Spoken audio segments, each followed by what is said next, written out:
오늘 우리가 함께 나눌 이 갈라디아서 말씀은요, 사도 바울이 갈라디아 지역을 포함해서 과거에 여러 지역들을 전도 여행을 다녔었는데, 이 갈라디아 지역은 오늘날로 말하면 튀르키예 지역에 해당됩니다.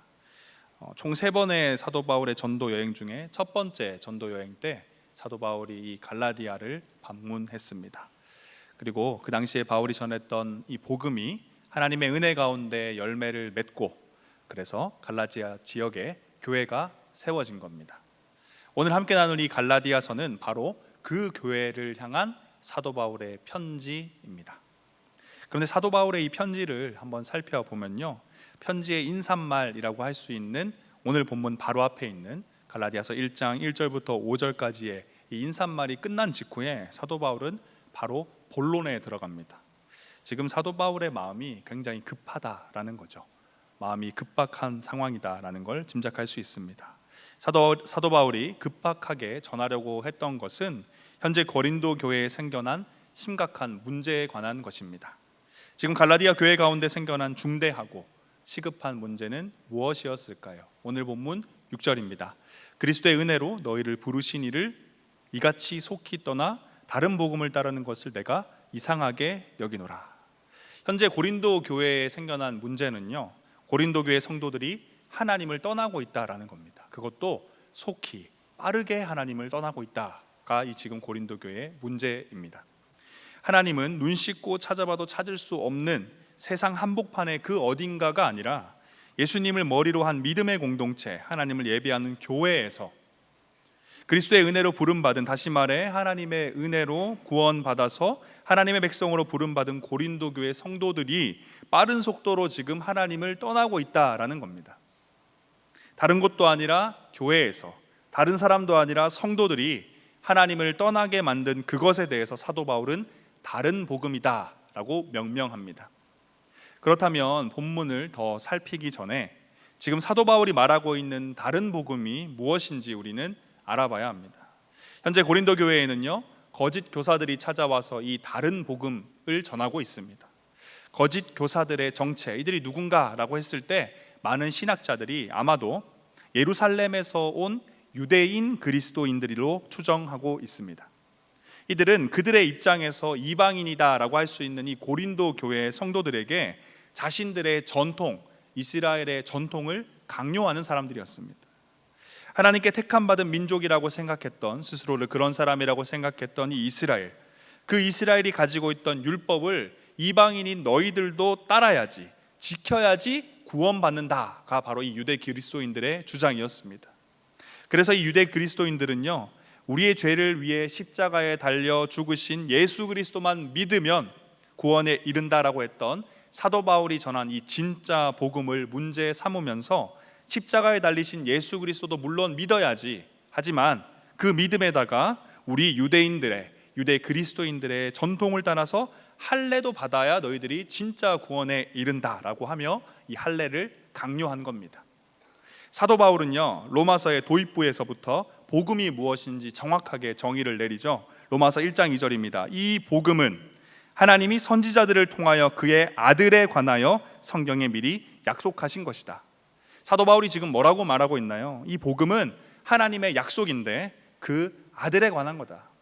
이게 무슨 의미인가요? 복음은 복잡하고 다양하고 여러 가지의 것들이 아니라 곧 하나님의 아들, 오직 한 분 예수 그리스도, 그분 자체가 바로 복음이다라는 거예요. 다른 덧붙일 것들이 없다라고 사도 바울은 명확하게 못 받고 있습니다. 그래서 사도 바울이 전도여행을 하면서 고린도 지역에 전했던 복음, 그것도 바로 다른 게 아니었습니다. 오직 예수 그리스도, 그분이 행하셨던 그 십자가 구원 사역, 이거 하나만 사도 바울은 전한 것이죠. 그리고 그 복음을 믿음으로 받아들일 때, 다시 말해서 예수 그리스도를 구원자로 믿으면 구원에 이르는 놀라운 은혜가 주어지는 겁니다. 바로 이 모든 과정, 이 은혜의 과정을 고린도 교회는 이미 경험한 것이죠. 그런데 그런 고린도 교회 성도들에게 거짓 교사인 유대 그리스도인들이 찾아와서 예수님을 믿는 것만으로는 부족하다라고 이야기하는 겁니다. 유대의 전통, 하나님께 택함 받은 우리 이스라엘의 전통까지도 너희들이 완벽하게 따라야지만 구원에 이른다라고 하는 이 다른 복음을 그들에게 전한 겁니다. 이런 상황을 놓고 사도 바울은 이렇게 설명을 하는데요. 오늘 본문 7절입니다. 다른 복음은 없나니 다만 어떤 사람들이 너희를 교란하여 그리스도의 복음을 변하게 하려 함이라. 로마서에서 예수 그리스도가 복음 그 자체다라고 하면서 복음이 무엇인지 단호하게 못 박은 사도 바울은요, 고린도 교회를 향해서 말합니다. 다른 복음은 없다. 다시 말해 우리를 구원에 이르게 하는 예수 그리스도 이외에 다른 통로, 다른 구원에 이르는 길은 절대 없다라고 못 박고 있는 겁니다. 하지만 문제는 다른 복음은 없음에도 불구하고 지금 고린도 교회의 성도들이 거짓 교사인 유대 그리스도인들의 가르침에 영향을 받아서 그들이 처음 사도 바울을 통해 전달받은 진짜 복음이 변질되었다라는 겁니다. 앞서 말씀드린 것과 같이 고린도 교회에 보내는 이 사도 바울의 편지에서 사도 바울은 안부 인사를 하자마자 바로 본론으로 들어갔습니다. 그리고 6절에서 지금 너희들의 모습이 이상하다라는 이 그의 표현을 통해서 지금 사도 바울의 심경이 굉장히 당황스럽고 참담하다는 것을 우리는 알 수 있죠. 그렇다면 사도 바울이 지적한 것처럼 고린도 교회 성도들이 너무 당황스럽고 참담한 선택을 한 이유, 진짜 복음을 버리고 다른 복음을 선택한 이유는 도대체 무엇일까요? 왜 굳이 그들은 믿음만으로 받은 진짜 복음을 버리고 할례를 비롯한 추가적인 율법을 행하면서 다른 복음을 선택하는 것일까요? 한 신학자는요, 이런 고린도 교회의 상황을 이렇게 설명을 합니다. 지금 고린도 교회는 값없이 주는 선물에 대해 값을 지불하겠다고 끈질기게 시도하고 있다. 값없이 받은 선물에 대해서 굳이 값을 지불하겠다고 끈질기게 시도하는 게 바로 지금 고린도 교회 성도들의 모습이다라는 거예요. 도대체 고린도 교회 성도들은 값없이 주는 구원의 선물에 대해 왜 값을 지불하겠다며 애를 그렇게 쓴 것일까요? 사랑하는 창공 모든 형제 자매 여러분, 오늘 우리는요, 예수님을 믿음으로 구원에 이른다, 다른 구원의 길은 없다는 이렇게 간단 명료한 진짜 복음을 변질시켜버리고 심지어는 하나님을 떠나게 만든 이 다른 복음을 깊이 있게, 심도 있게 들여다봐야 됩니다. 왜냐하면 오늘 이 시대에도요, 이 다른 복음이 여전히 활개를 치고 있기 때문입니다. 우리 가운데, 우리 교회 가운데도 이 다른 복음이 여전히 활개치고 있기 때문에 우리 이 다른 복음이 무엇인지 깊이 있게 들여다봐야 합니다.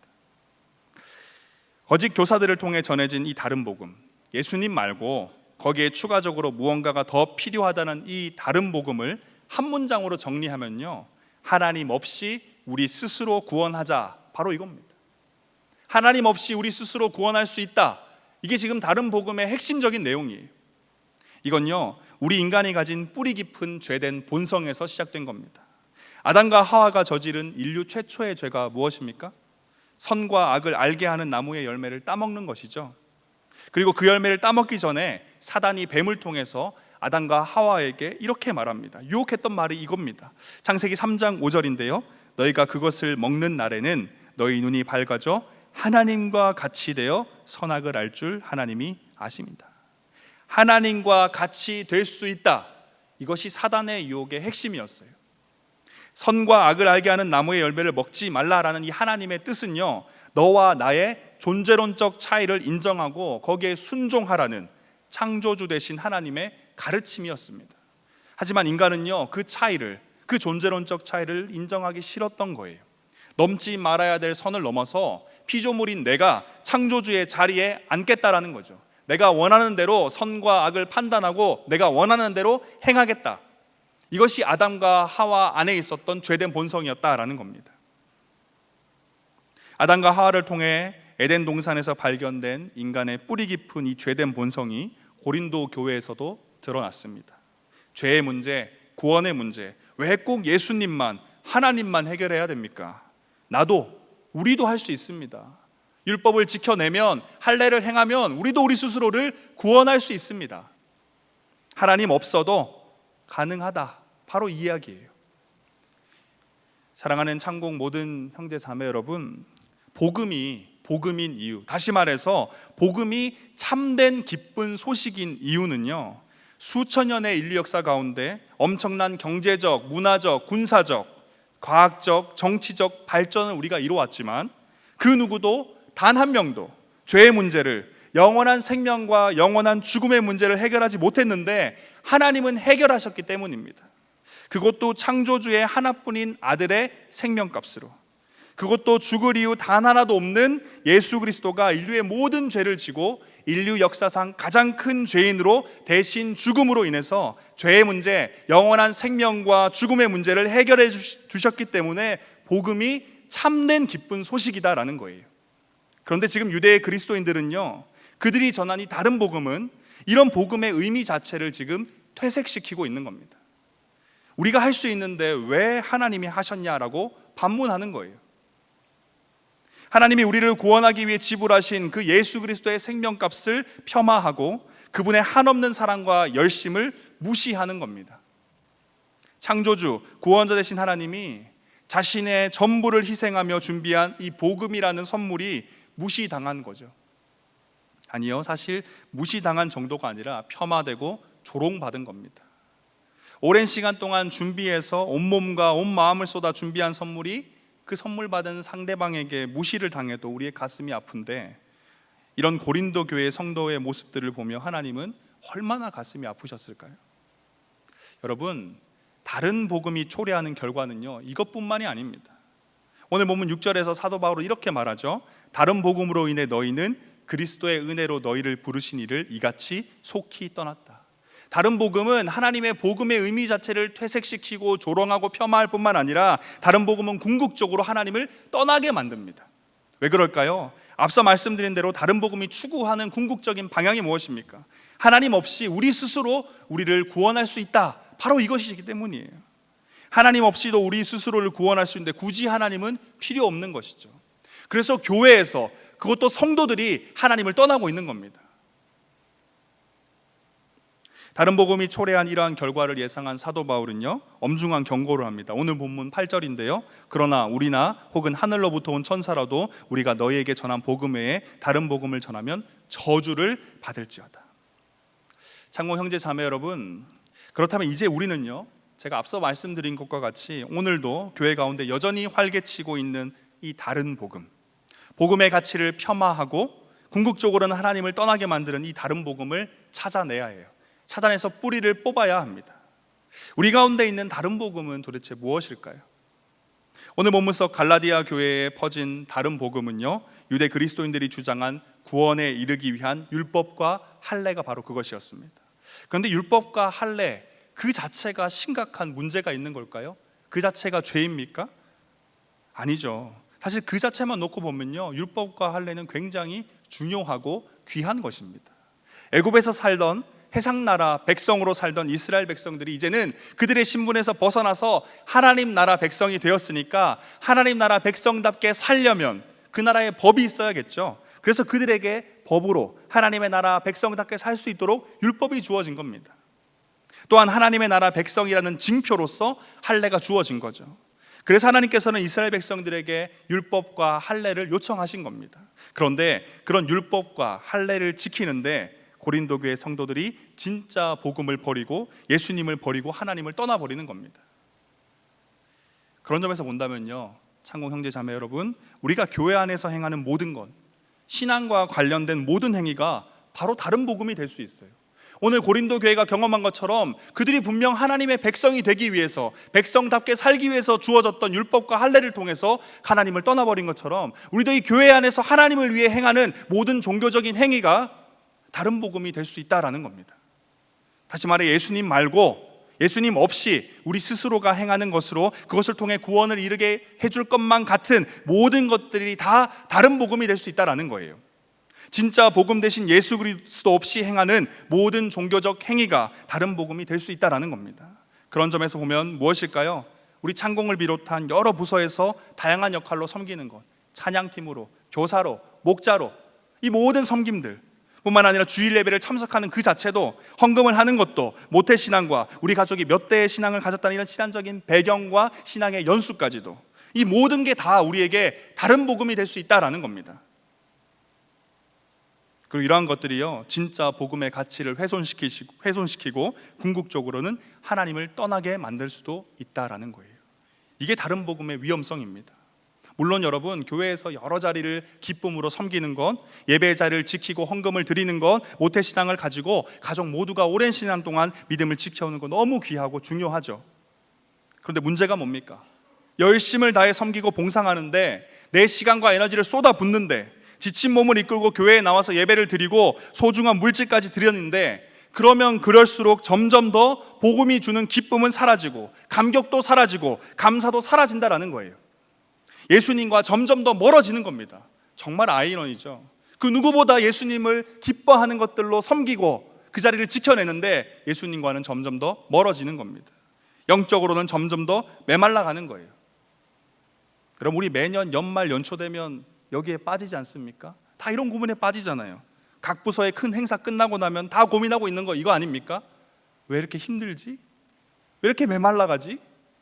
예수님과는 전혀 다른 봉사, 예수님은 그 어디에서도 발견되지 않는 봉사하고 있는 게 우리의 모습 아니냐라는 거예요. 왜 그런 겁니까? 우리가 그렇게 열심을 다해서 지키고 봉사하면서 우리 마음 가운데 담았던 것이 가짜 복음, 다른 복음이었기 때문이에요. 사랑하는 참곡 모든 형제 자매 여러분, 우리에게는요 진짜 복음이 필요합니다. 우리가 선택해야 하는 복음, 우리가 기억해야 되는 복음, 우리가 누려야 할 복음은요 진짜 복음, 바로 예수 그리스도 그분이에요.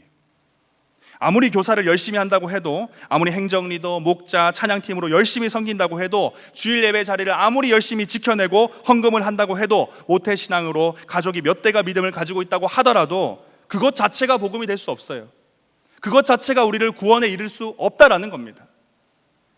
예수 없는 섬김, 예수 없는 예배, 예수 없는 믿음의 가정은요 다른 복음이에요. 그로 인해서 결국 오늘 우리 본문 속 고린도 교회 성도들이 그랬던 것처럼 우리가 가지고 있던 진짜 복음, 처음 하나님을 만나면서 누렸던 그 감사와 감격이 다 사라져버리고 점점 더 우리의 영적인 영은 메말라가고 지치게 되고 마침내 하나님을 떠나버리게 되는 겁니다. 그게 다른 복음이다라는 거예요.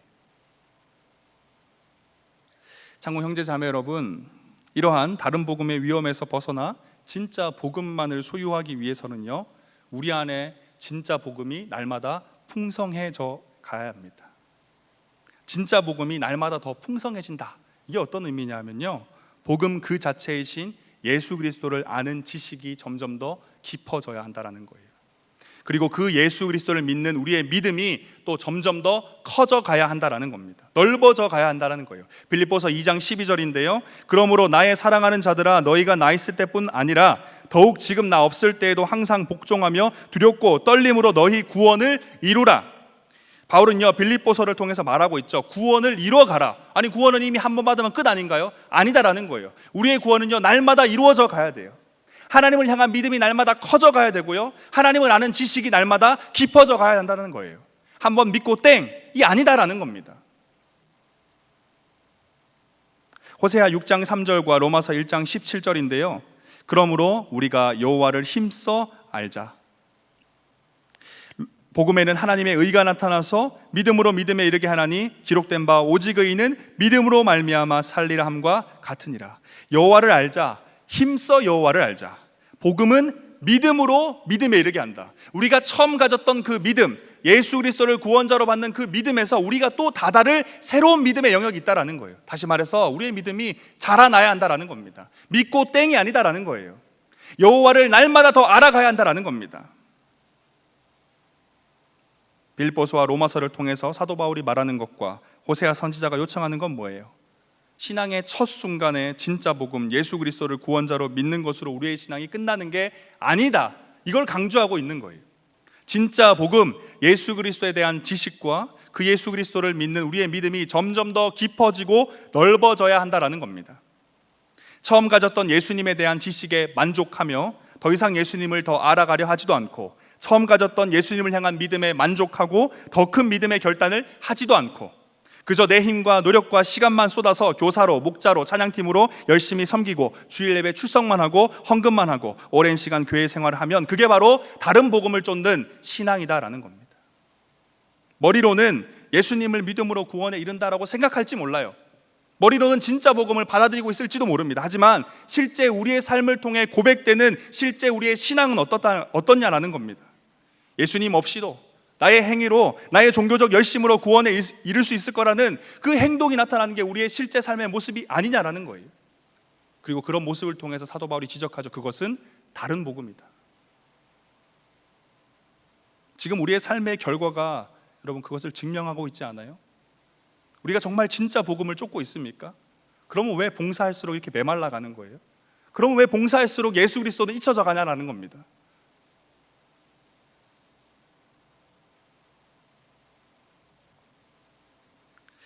사랑하는 창공 모든 형제 자매 여러분, 우리에게는요 진짜 복음이 필요합니다. 그리고 진짜 복음이요 점점 더 풍성해져 가야 돼요. 우리에게 예수 그리스도에 대한 지식이 더 깊어져야 하고요, 그분을 향한 우리의 믿음이 더욱더 커져가야 합니다. 쉽게 말하면 예수님과 더 친해져야 한다는 거예요. 제가 신방하면서 항상 묻는 질문 중에 하나가, 예수님을 어떻게 생각하세요? 누군가 예수님이 누군지 물으면 뭐라고 답할 겁니까? 다들 주저할 때가 많아요. 뭐라고 해야 되지? 너무 잘 알고 있는 것 같은데 막상 그런 질문이 오니까 답을 못하는 거죠. 굉장히 형식적인 한마디로 끝이 나는 겁니다. 이게 무슨 의미일까요? 예수님과 안 친한 거예요. 그렇게 오랫동안 예수님을 찬양도 하고 기도도 하고 부르짖었는데 예수님과 친하지가 않아요. 우리가 잘 아는 예수님의 12 제자들 어땠습니까? 그들이 처음 진짜 복음을 가졌을 때, 다시 말해 처음 예수님을 만나고 그분을 믿음으로 배도 버리고 그물도 버리고 가족까지 모두 버려두고 예수님을 쫓던 처음 그 모습에 그들이 계속 머물러 있었을까요? 처음 예수님을 믿었던 그 믿음에서 그들이 끝났냐라는 겁니다. 아니에요. 예수님께서는요 제자들과 동거동락하시면서요 제자들 가운데 그 복음이 점점 더 풍성해지도록 계속 그들을 훈련하고 권면하고 요청하셨습니다. 예수님을 더 알아가도록 자신이 누구신지 계속 가르쳤어요. 내가 누구다, 나는 무엇이다. 더 큰 믿음을 가지도록요 또 무리를 걸어오셨고 오병이어 사건을 보여주셨고 바다를 잠잠케 하셨죠. 왜요? 더 큰 믿음이 너희들에게 필요하다. 물론 처음 하나님을 믿는 거 너무 귀해. 배와 가족과 그물 버린 것 귀한데 거기에 머물러 있으면 안 된다. 너희들의 믿음은 더 자라나야 된다라고 예수님 요청한 거죠. 그리고 그렇게 복음이 점점 더 풍성해진 제자들은요, 다시 말해 예수님과 더 친해진 제자들은 진짜 복음을 소유한 자답게 기쁨과 감사와 만족이 가득한 삶을 살아갔습니다. 어느 곳에서든지 언제든지 누구에게든지 담대히 복음을 전했고 심지어 자신의 목숨까지도 내어놓았어요. 만약 제자들이요 다른 복음을 택했다면, 예수 없는 봉사, 예수 없는 헌신, 예수 없는 예배를 드렸다면요 그 누구도 로마의 압제 속에서 복음을 전하기 위해 자신의 목숨을 걸진 않았을 겁니다. 진짜 복음이 담긴 그 말씀도 기록에 남겨두지 않았을 거예요. 예수님을 향한 종교 지도자들의 공격이 점점 더 심해졌을 때, 예수님이 십자가에 달려 돌아가셨을 때 진짜 복음 대신 예수님을 떠나서 그들은 일찌감치 각자의 삶으로 돌아가고 말았을 겁니다. 사랑하는 상공 모든 형제 자매 여러분, 이제 우리는 다른 복음에서 떠나야 합니다. 값없이 주어진 선물에 대해 값을 지불하려는 이상한 노력을 이제는 멈춰야 돼요. 교회 봉사 자리에서 최선을 다하고 열심을 내도, 아무리 예배의 자리를 지키고 헌금을 해도, 오랜 시간 동안 신앙의 삶을 살아와도 그 어떤 만족도, 기쁨도, 감사도 없던 다른 복음을 쫓던 우리의 신앙에서 이제는 돌이켜야 한다라는 겁니다. 진짜 복음은요 예수 그리스도예요. 정답은 예수님밖에 없습니다. 값없이 주어진 선물에 대해 값을 지불하라는 이 이상한 노력을 이제 멈추시고요, 정답을 코앞에 두고 오답만 선택하는 이상한 신앙을 이제 멈추시고, 값없이 주어진 선물에 담긴 하나님의 한없는 사랑을 헤아려 보길 바랍니다. 그 누구도 풀 수 없는 죄의 문제, 영원한 생명과 죽음의 문제를 대신 풀어주신 예수님의 희생을 기억하면서 진짜 복음을 더 풍성히 누리길 원합니다. 이를 위해서 제가 여러분들께 요청을 드리고 싶어요. 지난 몇 주간 이제 광고 드린 것처럼요, 올 한 해 우리 창공 모두가 한번 말씀을 읽어보려고 합니다. 일독을 목표로 하는데요, 여러분 각자의 삶에서 이제 시작하면 제가 주차별로 월별로 이제 읽을 분량 우리가 정해서 공지도 드릴 텐데, 각자의 삶에서 정말 치열하게 한번 읽어보세요. 목장별로도요 한번 독려도 하시면서 으쌰으쌰도 해주시고요. 그리고 2달에 한 번씩 제가 우리가 읽을 분량을 해당되는 그 분량에 대해서 미리 개관도 설명해드리고 함께 기도하고 독려하는 시간도 2달에 한 번씩 가질 텐데, 그 자리도 여러분 적극적으로 나오세요. 우리 창공이 함께 말씀을 읽어갈 때 예수님을 더 알아갈 겁니다. 예수님과 더 친해질 거예요. 진짜 복음을 가진 사람이 되어간다라는 겁니다. 뿐만 아니라 우리 성기미들에게도 또 요청을 드리고 싶은데요. 우리 성기미들 당연히 성경 통독은 기본이죠. 거기다가 또 뭘 요청하겠어요? 우리 1학기에 시작될 우리 성기미 양육, 여러분 이거 무조건 하셔야 됩니다. 같이 하셨으면 좋겠어요. 지난 학기에도 몇몇 분들이 끝까지 빠져서 결국에 안 했는데 이제는 그러지 마시고 섬김이의 자리에 계신 분들 다른 복음 가지고 섬기면 정말 지옥과 다름없는 삶을 살게 돼요. 다음 학기 올 한 해 정말 진짜 복음 가지고 그 섬김의 자리를 지켜냈으면 좋겠습니다. 아마 13주 동안 진행될 텐데 여러분 그 시간 기쁨으로 그 자리를 지켜내시면요 진짜 복음을 내 마음 가운데 담는 시간이 될 거예요. 진짜 복음이 더욱더 풍성해져서 예수님과 더 친해지는, 진짜 친해지는 귀한 시간이 될 겁니다. 사랑하는 창공 모든 형제 자매 여러분, 반복되며 소모되는 신앙생활에 지쳐있는 여러분, 심지어 때로는 하나님을 떠나고 싶다는 고민에 잠겨 괴로워하고 계신 여러분, 지금 우리에게는요 더 큰 열심과 더 큰 노력과 더 큰 결단이 필요할 때가 아닙니다. 우리에게는 진짜 복음이 필요한 때예요. 예수 그리스도가 필요한 때라는 겁니다. 2024년 말씀 묵상을 통해 섬김이 양육을 통해 우리 창공의 모든 형제 자매들이 진짜 복음이 더욱더 풍성해지는 한 해, 예수님을 더 알아가고 예수님을 의지하며 더 큰 믿음의 결단을 내릴 수 있는, 그래서 예수님과 더 친해지는 한 해가 되길 간절히 소망합니다.